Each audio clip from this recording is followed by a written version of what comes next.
오늘은 부활절 둘째 주일이고요. 부활의 기쁨을 전하는 기쁨의 50일 둘째 주일입니다. 이 기쁨의 50일은 제자들이 성령의 풍성을 경험하였던 성령 강림주로 이어지고 있습니다. 그래서 우리가 이 믿음의 여정을 걸으면서 우리도 성령의 은혜를 간절히 사모하는 기쁨의 여정이 되기를 간절히 소망합니다. 우리는 종종 이런 말을 하곤 합니다. 오늘 설교 제목처럼 사람은 변하지 않는다. 설교 제목을 잘 보게 되면은 물음표가 붙어 있습니다. 마침표가 아니라. 그래서 사람마다 이 사람은 변하지 않는다 말하게 되면은 여러 가지로 반응하는 것 같아요. 어떤 분들은 쉽게 변하지 않는다 이렇게 말씀하시는 분도 계시고, 어떤 분은 절대로 변하지 않는다. 또 자신의 모습을 바라보면서 사람은 원래 변하지 않는다. 이렇게 사람마다 경험에 따라서 이렇게 다르게 변하는 것 같습니다. 살다 보면 이런 느낌을 받을 때가 있지 않습니까? 우리는 자신을 바라보면서 좋은 모습을 주목하면 좀 좋은데, 우린 때로 우리의 부족한 모습을 바라볼 때가 있습니다. 잘 변하지 않는 모습, 오랜 습관들, 이런 거 바라보면서 우리는 때로 실망할 때가 있죠. 와, 나는 왜 이럴까? 나는 정말 변하지 않는 사람인가 보다 하면서 자신의 모습을 바라보면서 실망할 때가 있습니다. 또한 가까운 사람을 바라보면서도 비슷한 경험을 할 때 있지 않습니까? 가까운 가족이나 또 친구를 바라보면서 또 내가 기대하는 그 모습을 보이지 않을 때 그 모습을 바라보면서 또한 실망하면서 이런 말을 하긴 하죠. 사람은 참 잘 변하지 않는다. 사실 누구도 변하지 않기를 원하는 사람은 없을 겁니다. 다들 아름답게 변하고 싶지 않겠습니까? 하지만 오랜 경험을 통해서 변하지 않는 현실을 바라보면서 혹시 이 말이 맞는 것은 아닐까? 정말 사람은 변하지 않는 것일까? 이렇게 생각을 하곤 합니다. 또한 자신의 모습을 바라보면서 큰 어떠한 충격을 받았을 때 체념하면서 이렇게 고백하기도 하죠. 나는 원래 이런 사람이야. 저 사람은 잘 변하지 않는 사람인가 보다. 이런 말을 하곤 합니다. 여러분, 정말 그런가요? 사람은 정말 잘 변하지 않는 것일까요? 우리는 이 질문을 한번 곰곰이 붙들 필요가 있습니다. 우리는 예수 믿는 사람들 아닌가요? 하나님 믿는 사람들이라고 한다면 정말 이것이 진리의 말씀이라고 한다면 우리가 붙잡아야 되지만, 만약에 진리의 말씀이 아니라고 한다면 내려놓아야 되지 않겠습니까? 그래서 우리가 이 말씀을 가지고 주님 앞에 가져가서 함께 은혜를 구하고 또한 기도하는 시간이 되기를 간절히 소망합니다. 왜 사람은 쉽게 변하지 않을까요? 서점을 보게 되면은 이 질문에 대한 답을 알려주는 책들이 참 많이 나와 있습니다. 이런 책들을 보게 되면 사람이 변하지 않는 이유를 자세히 분석하고 또 어떻게 자신의 문제를 극복할 수 있는지 그 대안까지 잘 설명해 주고 있습니다. 예를 들어서 많은 사람들이 읽고 있는 베스트셀러 성공하는 사람들의 7가지 습관 같은 책을 보게 되면은 반복되는 습관을 극복하고 더 나은 삶을 살 수 있는 좋은 길을 소개해 주지 않습니까? 많은 사람들이 이 책을 사고 보는 것은 뭐겠습니까? 이 책이 그만큼 많은 사람에게 좋은 영향을 주고 있기 때문이 아닐까요? 사실 우리는 이 책을 읽지 않아도 그 원인을 잘 알고 있습니다. 그 이유가 무엇일까? 왜 사람들이 잘 변하지 않을까요? 그것은 바로 우리의 힘으로 바꾸려고 하기 때문이 아니겠습니까? 우리는 우리 의지로 나쁜 습관을 바꾸려고 합니다. 또 우리의 노력으로 우리의 감정도 새롭게 바꾸려고 할 때가 참 많이 있습니다. 물론 우리가 의지를 가지고서 열심히 노력하면 좀 나아질 수 있지만, 그렇지만은 우리가 경험한 결과는 어떤가요? 열심히 노력하지만 우리 가운데서 사실 나의 나쁜 습관을 고치기 위해서 노력하지 않은 사람이 어디 있겠습니까? 우리의 경험의 결과는 무엇인가요? 제 자신을 바라보더라도 며칠을 가지 못하는 것 같습니다. 어떨 때는 며칠, 하루도 가지 않을 때가 많이 있고요. 아침에 새벽에 나와서 열심히 기도하면서 하나님 오늘 내가 잘 살겠습니다 고백하지만은 점심 먹으면서 까먹고 저녁에는 다시 원래 이치로 돌아갈 때가 참 많이 있습니다. 왜 우리는 이렇게 자꾸 제자리를 맴돌게 되는 것일까요? 성경 그 이유를 아주 분명하고 아주 간단하게 말씀하고 있습니다. 그것은 우리가 성령을 의지하지 아니하고 우리 힘으로 살려고 하기 때문이라고 말씀을 합니다. 오늘 본문은 사도 바울이 갈라디아 교회에 보낸 편지의 내용입니다. 갈라디아서는 바울이 보낸 편지들 가운데서 가장 먼저 보낸 편지로 알려져 있습니다. 바울은 이 갈라디아 교회를 섬기면서 깊은 애정을 가지고 있어 간절한 마음을 가지고서 복음을 전하였습니다. 정말 이 교회를 사랑하였습니다. 왜? 내가 처음으로 섬기는 교회였기 때문이죠. 바울은 특별한 이력을 가지고 있지 않습니까? 처음부터 예수님의 제자가 아니었습니다. 처음에는 교회를 아주 열렬히 핍박하는 유대주의자가 아니었습니까? 다메섹에 살고 있는 많은 그리스도인들, 그들을 잡기 위해서, 그들을 핍박하기 위해서 열심히 달려가다가 부활하신 주님을 만나게 되었고요. 또 주님 은혜로 사도로 부르심을 받고 이제는 이방인들에게 복음을 전하는 사도로 새롭게 거듭나게 되었습니다. 그는 사역 초기에 갈라디아 지역에서 열심히 복음을 전하였습니다. 그가 전한 복음의 내용은 무엇이겠습니까? 우리가 예수를 믿으면 어떤 내용을 전하겠습니까? 지금까지는 예수를 핍박하던 자였는데 이제는 복음을 전하게 되었는데 바울의 복음의 내용이 무엇이었습니까? 믿음을 가지고서 우리는 구원에 이를 수가 있다. 누구든지 다른 거 중요하지 않다. 예수님을 나의 구주로 받아들이면 그 사람은 구원에 이를 수 있다. 이 간단한 복음을 전하게 되었습니다. 많은 갈라디아 지역의 많은 사람들이 이 간단한 복음을 들으면서 은혜를 받게 되었고 하나님 자녀가 되는 기쁨을 누리게 되었습니다. 한데 바울이 떠난 후에 교회에 큰 문제가 생기게 되었습니다. 바울이 전한 복음과 전혀 다른 복음을 전하는 선교사들이 들어오게 된 것이었습니다. 이들은 어떤 복음을 전하게 되었습니까? 예수를 믿으려면 주님만을 믿는 믿음만 가지고 부족하지 않겠느냐. 이제는 뭔가 또 다른 것이 필요하다. 그래서 율법을 강조하였고 할례를 강조하게 되었습니다. 안타깝게도 갈라디아 교회 성도들은 그들의 가르침을 따르기 시작하였습니다. 왜? 그들이 좀 근사해 보였기 때문이죠. 사실 바울 사도는 사람들에게 내세울 만한 것이 별로 없습니다. 예수를 믿기 전에 열렬히 핍박하였고 예수님을 만나서 변화되었기 때문에 자신이 보여줄 것이 별로 없습니다. 하지만 갈라디아 지역에 들어와서 복음을 전하는 유대 제자들은 굉장히 근사해 보였습니다. 왜냐하면 그들은 예수님의 제자들의 가르침을 받은 사람들이거든요. 오랜 교회 역사와 전통을 알고 있었고 또한 그들은 훈련을 잘 받은 사람들이기 때문에 훨씬 더 권위 있고 신뢰할 수 있는 사람으로 보여주었습니다. 그래서 갈라디아 교인들이 이 선교사들, 새로 들어온 유대 제자들의 말씀을 잘 듣게 되어서 어떻게 되었을까요? 그들은 예수님을 믿는 믿음만 의지한 것이 아니라 율법도 따르게 되었고 아주 경건하게 살아가서 힘을 쓰게 되었습니다. 열심히 신앙생활하였습니다. 그 결과 삶은 어떻게 되었을까요? 좀 나아져야 되지 않겠습니까? 더 완전한 복음을 믿는다고 한다면 더 나은 삶을 살아가야 되는 것이 아니겠습니까? 하지만 공동체 가운데는 여전히 이전보다 더 못한 모습을 갖게 되었습니다. 다툼과 시기, 분열과 정죄가 가득하게 되었습니다. 겉모습은 달라졌습니다. 경건해졌지만 그들의 삶의 내용은 전혀 변화되지를 못하였습니다. 이렇게까지 노력하고 애썼는데도 불구하고 왜 이런 모습이 되었을까요? 그들은 겉모습은 바뀌었지만 속사람은 완전히 변화되지 않았기 때문이었습니다. 겉사람은 치중하였지만 자신의 속마음은 별로 신경을 쓰지 못하였기 때문이죠. 여러분 마가복음 7장을 보면 예수님께서 이 문제를 지적하고 계십니다. 이 문제에 대해서 말씀하고 있습니다.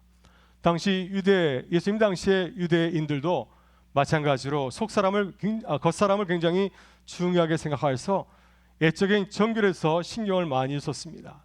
그래서 그들은 식사하기 전에 꼭 손을 씻었고 또 밖에 나가다 돌아오게 되면은 더러워진 발을 꼭 발을 씻었습니다. 자신의 의복도 깨끗하게 갖추었고 항상 그들은 그들의 겉모습에 굉장히 많은 신경을 많이 썼습니다. 이런 모습을 바라보면서 주님께서 이렇게 말씀하고 계십니다. 마가복음 7장 20절 이하의 말씀입니다. 사람에게서 나오는 것이 사람을 더럽게 하느니라. 속에서 곧 사람의 마음에서 나오는 것은 악한 생각, 곧 음란과 도둑질과 살인과 간음과 탐욕과 악독과 속임과 음탕과 질투와 비방과 교만과 우매함이니 이 모든 악이 다 속에서 나와서 사람을 더럽게 하느니라. 우리 삶을 더럽게 하는 것은 겉사람의 더러움이 아니라 우리 속사람이 온전하지 못할 때 추한 마음을 갖고 있을 때 그 마음이 우리의 삶을 더럽게 한다고 주님은 말씀하고 계십니다. 주의 말씀의 핵심은 무엇인가요? 문제의 핵심은 우리 겉에 있는 것이 아니라 속사람에 있다고 하는 것입니다. 바로 이것이 갈라디아 교회의 모습이었습니다. 그들의 겉사람은 시간이 갈수록 겉으로는 경건해 보였지만은 그들의 속사람은 전혀 변하지 않냐고 그대로 남아 있었습니다. 여러분 우리도 마찬가지 아닌가요? 속사람이 변화되지 않으면 우리의 속사람이 달라지지 않으면 우리의 마음에서 나오는 인간적인 생각과 욕망이 계속해서 우리를 차지하게 되어서 우리의 삶을 무너뜨리게 하고 다시 원래 자리로 돌아가게 되지 않습니까? 내 생각이 살아서 아무리 내가 좋은 생각을 했다 할지라도 내 마음이 변화되지 못하면 다시 원래 자리로 돌아가는 그런 결과를 늘 경험하지 않습니까? 바로 이것이 사도 바울이 갈라디아 교회에 편지를 보낸 이유였습니다. 갈라디아 교회 성도들은 계속해서 복음에서 멀어지고 있었습니다. 예수의 복음을 붙잡는 것이 아니라 자신의 행위 중심의 복음을 따르고 있었습니다. 예수를 자랑하기보다는 자신의 의를 자랑하고 남을 비난하고 비판하였습니다. 이런 삶을 살아가게 된 결과 갈라디아 교회는 점점 영적으로 메말라져 가고 또 만나면 서로를 비난하고 다투고 싸우는 그런 상황이 되게 되었습니다. 이런 공동체의 모습을 바라보면서 복음을 전했지만 변화되지 않는 무너진 공동체의 모습을 바라보면서 바울 사도는 갈라디아서 5장에서 이렇게 말씀합니다. 너희는 선을 따라 행하라. 너희가 성령의 인도하심을 받으면 율법 아래 있지 아니하리라. 성령을 강조하십니다.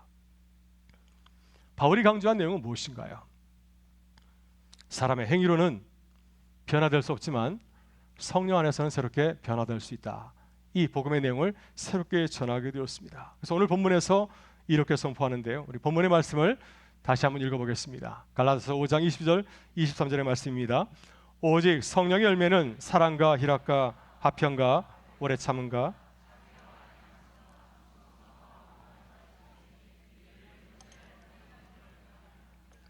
아멘. 성령의 9가지 열매, 아마 우리 모든 교우들을 다 암송하고 있을 겁니다.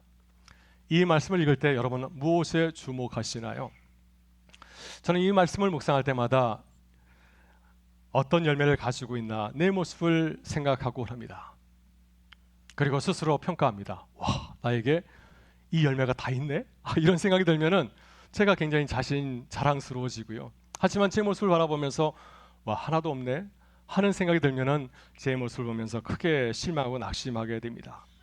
하지만 우리가 이 말씀을 보면서 집중해서 묵상해야 될 내용은 무엇일까요? 바로 그것은 성령의 열매입니다. 9가지 열매보다도 그 앞에 있는 성령의 열매이죠. 이 성령의 열매에서 이 열매는 단수일까요? 복수일까요?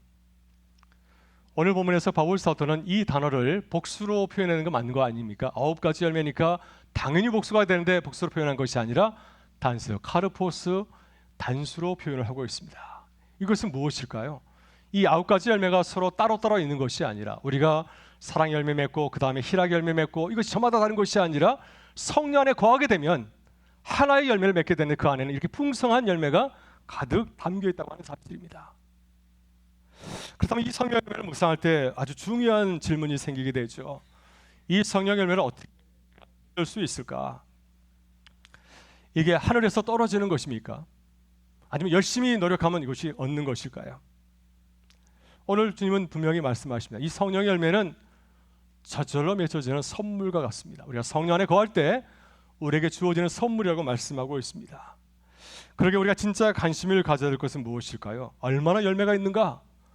내 안에 얼마나 열매가 있는가 이것을 보기보다도 어떻게 이 열매가 맺히는가 하는 사실입니다. 어떻게 이 열매가 맺힐 수 있을까요? 예수님께서 요한복음 15장에서 이 열매의 원리를 잘 가르쳐 주었습니다. 주님은 자신을 포도나무로 또 주님을 따르는 모든 제자들 우리들을 그 가지에 비유하지 않으셨습니까? 열매의 문제는 우리의 노력의 문제가 아니라 무엇의 문제입니까? 주님과의 관계의 문제라고 말씀을 하고 있습니다. 요한복음 15장 5절의 말씀 같이 한번 읽어보겠습니다. 나는 포도나무여 너희는 가지라. 그가 내 안에 내가 그 안에 거하면 사람이 열매를 많이 맺나니 나를 떠나서는 너희가 아무것도 할 수 없음이라. 아멘. 네, 주님은 이 열매를 맺고 못 맺는 그 원리, 그 기준을 어디에 두고 있습니까? 관계에 두고 있습니다. 우리가 주님 안에 거하는가? 주님 안에 거하지 못하는가? 이 사실에 따라서 우리가 주님 안에 거하게 되면 주님과 풍성한 교제를 나누게 되고 그 은혜에 감사해서 아름다운 열매를 맺게 되지 않겠습니까? 하지만 주님과 내가 남남처럼 서로 살아간다면, 주일에 겨우 만나서 주중에는 전혀 관계없이 살아가게 된다면 우리 안에 어떻게 성령의 열매가 맺어질 수 있을까요? 그래서 중요한 것은 우리가 누구와 관계되어 있는가, 누가 깊이 연결되어 있는 것이 매우 중요하지 않겠습니까? 여러분 가지는 어떤 나무에 연결되어 있냐에 따라서 맺히는 열매가 달라지게 됩니다. 포도나무에 붙어 있으면 포도 열매를 맺게 되고요, 또 사과나무에 붙어 있으면 그 가지는 사과를 열매를 맺게 되지 않겠습니까? 우리의 삶도 마찬가지입니다. 우리가 누구에게 속해 있는가? 우리가 육체에 속해 있다고 한다면, 내 자아에 속해 있다고 한다면 우리는 나의 열매, 육체의 열매를 맺을 수밖에 없지만, 우리가 성령을 모시고 성령의 뜻을 살아가게 된다면 우리의 삶 가운데 성령 열매가 자연스럽게 나타나는 줄 믿습니다. 오늘 바울은 우리의 삶을 두 가지로 비유하고 있습니다. 우리의 삶이 둘로 나눌 수 있다고 하는 겁니다. 첫째는 육체에 따라 살아 삶입니다. 이 삶은 내가 주인 되어서 내 의지대로 내 경험대로 내가 살아가는 삶을 말하고 있습니다. 이렇게 살아가게 되면 내 삶이 어떻게 될까요? 아름다운 열매를 맺겠습니까? 내가 원하는 열매를 맺게 되지 않을까요? 음행과 더러움, 분쟁과 시기와 분냄의 열매를 맺게 될 수밖에 없습니다. 여러분, 이런 육체의 소욕을 따라 살아가는 삶의 모습은 다른 사람의 모습이 아니라 이것은 우리의 모습이 될 수가 있습니다. 우리도 마찬가지로 내 뜻에 따라 살아가게 되면 우리도 이와 같은 삶을 살아가게 되는 것이 바울 사도의 말씀입니다. 또 다른 하나는 성령을 따라 사는 삶입니다. 바울은 성령 열매를 9가지로 설명해 주고 있습니다. 사랑과 희락과 평과 오래 참음과 자비와 양성과 충성과 온유와 절제이니 이 9가지 열매를 설명하고 있습니다. 우리는 이 열매를 가진 것처럼 생활할 수 있어 얼마든지 흉내낼 수가 있습니다. 하지만 오래 갈 수는 없죠. 이 열매는 우리의 노력으로 만들어내는 것이 아니라 우리가 성령 안에 거할 때 우리의 의지와 관계없이 우리에게 자연스럽게 나타나는 선물과 같은 귀한 성령의 열매이기 때문입니다. 우리는 두 가지 삶을 실제에서 일상 속에서 늘 경험하며 살아가지 않습니까? 우리 매주일 이렇게 말씀을 함께 나누고 이 말씀을 듣고 한 주일 살아갈 미션을 정하지 않습니까? 내가 이 말씀 듣고 어떻게 살아갈 수 있을까? 그리고 그 말씀을 가지고 그 미션을 가지고 속으로 구혜로에 모여서 한 주간 어떻게 살았는지를 서로 삶을 나누면서 또 은혜를 나누는 가운데 있습니다. 지난주 부활절 말씀을 함께 나누지 않았습니까? 나는 주님을 보았어요. 막달라 마리아의 부활의 증인의 모습을 함께 저도 전하고 나누고 나서 생각해 보았습니다. 이번 주는 어떻게 살아갈 수 있을까? 내가 할 수 있는 미션은 무엇일까 해서 가장 간단한 것을 정해 보았습니다. 하루에 착한 일 한 가지 하기. 그랬더니 착한 일이 보이더라고요. 그래서 제가 길을 건너다가 턱에 넘어져 쓰러졌던 70대 여자분을 제가 도와드렸습니다. 할렐루야. 네, 저도 이렇게 착한 일을 했습니다. 또 가정에서 보니까 설거지가 보여서 제가 설거지했다는 거 아닙니까? 할렐루야.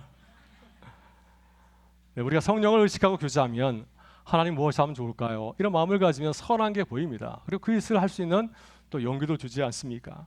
하지만 우리가 말씀을 듣고도 내 생각대로 살아가지 않으면 어떻게 될까요? 아무 보이지 않습니다. 선한 일 보이지 않습니다. 내 할 일만 보이지 않겠습니까? 여러분, 저절로 영적인 사람이 되거나 육적인 사람이 되는 것은 아니죠. 우리가 누구를 의식하는가, 누가 함께 동행하는가에 따라서 우리의 삶이 결정된다는 사실입니다. 성령의 열매를 맺으면 어떻게 될까요? 자연히 성령님을 의식하는 삶을 살아가야 되는 줄 믿습니다. 어떻게 변화될 수 있을까요? 정말 변하기를 원한다면, 성령의 열매를 맺기를 원한다면 무엇을 하면 참 좋겠습니까? 오늘 말씀을 따라서 세 가지를 잠깐 살펴보고자 합니다. 첫 번째 단계는 우리의 모습을 솔직히 인정하는 것입니다. 사도 바울은 갈라디아 교회 성도들에게 그들의 모습을 직면하게 하였습니다. 열심히 신앙생활하지만 공동체 삶은 무너지게 되지 않았습니까? 사랑과 기쁨이 넘치는 것이 아니라 서로 바라보면서 화내고 분내고 공동체가 깨어지게 되지 않았습니까? 그 이유는 아주 분명하였죠. 모든 갈라디아 성도들이 잘 알고 있었을 겁니다. 자신이 주인이 되어서 자신의 힘과 의지로 살아가려고 하였기 때문입니다. 그 결과 기대와는 달리 변화가 없는 삶을 이렇게 열매로 맺게 되었습니다. 이것은 우리 한계를 잘 보여주지 않습니다. 열심히 노력하지만 그 열매가 맺지 못하는 것은 우리 한계를 잘 보여줍니다. 이런 한계를 바라볼 때 우리가 할 일 첫 번째는 무엇인가요? 고백하는 것입니다. 하나님, 내 힘으로 안 됩니다. 이렇게 인정하는 것이 새로운 변화의 시작인 줄 믿습니다. 그때 성령께 도움을 구하는 것, 그것이 우리가 할 수 있는 가장 좋은 첫 번째 단계인 줄 믿습니다. 아이를 키워보면 이런 우리의 모습을 자주 발견하게 됩니다. 아이들이 처음에는 스스로 하려고 하죠. 뭐든지 부모의 도움을 받지 않고 스스로 하려고 아주 때를 씁니다. 하지만 잘 안 되니까 어떻게 되죠? 부모에게 도움을 요청하지 않습니까? 얼마 전 우리 김지명 목사님 아들 요엘이 2살이 됐나요? 요엘이가 놀라운 모습을 담은 영상을 제가 보았는데 요엘이가 스스로 바지를 입으려고 하더라고요. 이제 사회생활 시작하였습니다. 어린이집에 가고 있습니다. 동생이 태어나서 이제 오빠 역할을 해야 되는 이런 사회적 인물이 되었습니다. 근데 요엘이가 바지를 자신의 힘으로 입으려고 하는데 그게 됩니까? 여러 번 하지만 시도하다가 안 되니까 결국에는 아버지에게 도움을 요청했습니다. 그랬더니 좋은 아버지 우리 김지명 목사님이 기뻐하면서 요엘의 바지를 입혀주는 것을 보았습니다. 우리의 모습이 이와 같지 않습니까? 하나님 보시기에 우리의 모습이 요엘의 모습이 아닌가 하는 생각이 듭니다. 우리도 성령의 도우심이 없이 살아가면 금방 한계를 느끼게 되죠. 그때 우리는 비로소 주님의 도움을 필요로 하게 됩니다. 놀랍게도 우리가 주님의 도움을 요청할 때 그때부터 주님의 은혜가 시작되지 않습니까? 그러면 우리는 우리의 힘을 내려놓고, 우리의 힘의 부족을 느낄 때 우리의 힘을 내려놓고 성령님의 도우심을 구하며 나가는 믿음의 사람들 될 수 있기를 주의 이름으로 축원합니다. 두 번째 단계는 우리의 힘과 의지를 과감히 내려놓는 것입니다. 우리의 힘을 내려놓는 단계입니다. 여러분, 사도 바울은 갈라디아 교회 성도들에게 육체의 일을 버릴 것을 분명히 권면하고 있습니다. 그들의 수고가 좋은 결과를 낳은 것이 아니라 헛된 수고의 결과를 낳았기 때문이죠. 더 이상 그 자리에 머물 이유가 있을까요? 계속해서 노력해야 될까요? 아마 계속해서 노력하면 아마 더한 결과가 나오지 않겠습니까? 그래서 바울은 우리의 모든 육체의 소욕을 어떻게 하라고 합니까? 다 십자가에 못 박을 것을 권면하고 있습니다. 우리 갈라디아서 5장 24절의 말씀 같이 한번 읽어보겠습니다. 그리스도 예수의 사람들은 육체와 함께 그 정욕과 탐심을 십자가에 못 박았느니라. 아멘. 그래서 예수의 사람들은 어떻게 해야 되나요? 우리 모든 육체의 소욕을 그대로 갖고 있는 것이 아니라 십자가에 못 박는 사람들이라고 주님은 말씀하고 있습니다. 우리가 지금까지 애써왔지만 그 노력이 우리를 넘어지겠다고 한다면 계속해서 붙들 이유가 있겠습니까? 더 큰 실패로 이어지지 않겠습니까? 과감히 내려놔야 되죠. 이것이 변화로 나아가는 중요한 결단입니다. 왜냐하면 육체의 소욕을 붙잡고 있는 한 우리는 계속해서 무너질 수밖에 없기 때문이죠. 우리는 운동선수의 훈련하는 모습에서 좋은 본을 깨닫게 되지 않습니까? 여러분, 운동선수들은 이렇게 쉬는 기간에 스프링 시즌에 어떻게 하죠? 자신의 나쁜 습관을 고치려 애를 쓰지 않습니까? 좋은 자세를 갖기 위해서. 그래야 좋은 성적을 내기 때문에 이것은 굉장히 중요한 문제입니다. 애를 써서 자신의 좋은 모습을 다시 회복하게 될 때 좋은 성적을 내게 되지 않습니까? 우리의 신앙도 이와 같습니다. 우리 매일 영적인 싸움을 하며 살아가게 되죠. 한 주를 마치고 주일 예배 가운데서 우리 자신의 모습을 돌아보게 되면은 우리의 모습이 그대로 보입니다. 내가 무엇을 잘못했는지, 내가 주의 말씀을 따랐는지, 아니면 내가 주인되어 살았는지 분명히 극명하게 드러나야 되지 않습니까? 이 사실을 깨닫게 되는 것이 하나님께서 우리에게 주신 놀라운 은혜인 줄 믿습니다. 그때 우리는 어떻게 해야 될까요? 우리의 습관, 잘못된 태도, 잘못된 방향을 기쁘게 내려놓아야 됩니다. 성령을 다시 구해야 됩니다. 우리의 나쁜 습관을 버릴 수 있도록 주님의 도우심을 구해야 되지 않습니까? 내려놓을 때 비로소 우리는 다시 시작하는 은혜를 누릴 수 있기 때문이죠. 하나님, 내가 한 주간 넘어졌습니다. 제가 사랑하지 못하였습니다. 제가 비난하였습니다. 저의 잘못을 용서해 주옵소서. 이제 다시 오는 주는 내가 주님 말씀대로 성령을 따라 걸어가겠습니다. 여러분, 이 고백 아무나 할 수 있나요? 먼저는 우리 자존심이 우리를 막지 않습니까?